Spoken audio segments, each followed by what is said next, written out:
Ini dia tips agar nggak ketinggalan momen saat weddingan.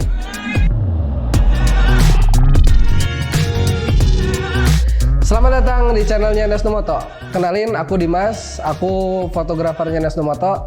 Hari ini aku mau ngebagiin tips ke kalian tentang cara agar kalian nggak ketinggalan momen saat wedding. Oke, yang pertama kalian harus tahu rundown acara dulu. Dari mulai preparation CPP, CPW, terus masuk acara akad, sampai resepsi.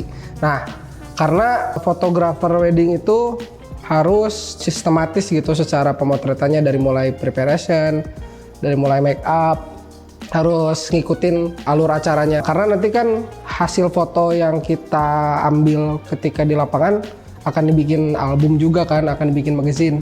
Jadi itu harus tertata gitu jalur acaranya sesuai sama rundown yang udah ada kayak gitu.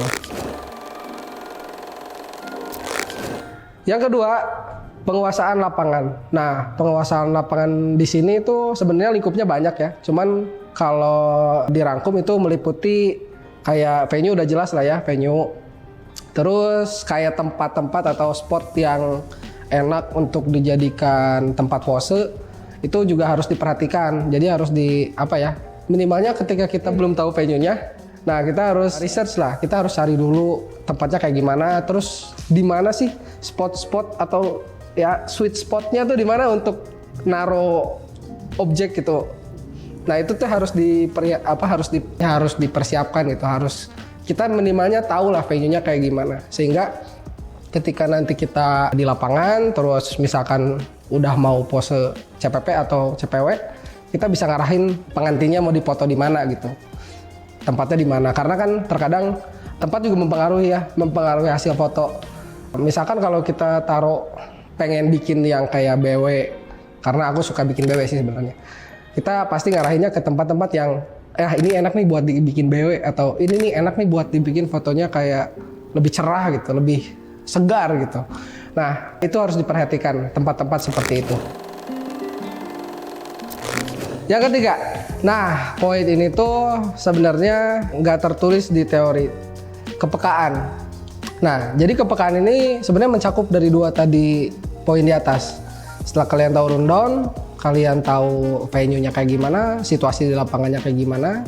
Nah, di weddingan itu kan sebenarnya banyak momen yang unpredictable gitu, tidak terduga. Nah, disinilah kepekaan bermain dan jadi penting gitu. Misalkan contoh, kita lagi pose pengantin wanita nih, terus tiba-tiba ada temennya datang, ada bridesmaid datang, terus pengantinnya tiba-tiba natural aja, terus ketawa, terus lihat ke arah teman-temannya, atau bahkan teman-temannya datang terus mereka kayak pelukan, mereka kayak ngasih selamat gitu. Nah itu momen-momen yang terkadang kita tuh harus peka untuk ambil gitu, karena dari situ nanti bakal menciptakan satu foto yang bercerita, ada maknanya gitu dalam satu foto itu. Betul, meaningful. Wah, ada orang di belakang ya. Meaningful. Nah, terus di situ juga kita bisa mainin angle foto kita. Misalkan anggap kita lagi pakai lensa wide di ruang makeup misalkan. Kita ambil low angle nih.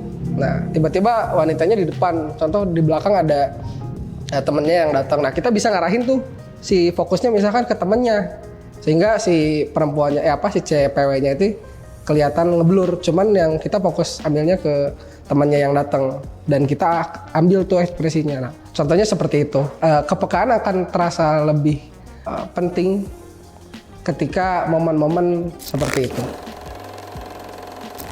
Oke, yang terakhir kita masuk ke kesimpulan. Jadi tadi kita udah bahas soal rundown, kita udah bahas soal penguasaan lapangan dan kepekaan. Itu menurut aku untuk kalian tidak melewatkan momen-momen dalam satu weddingan ya.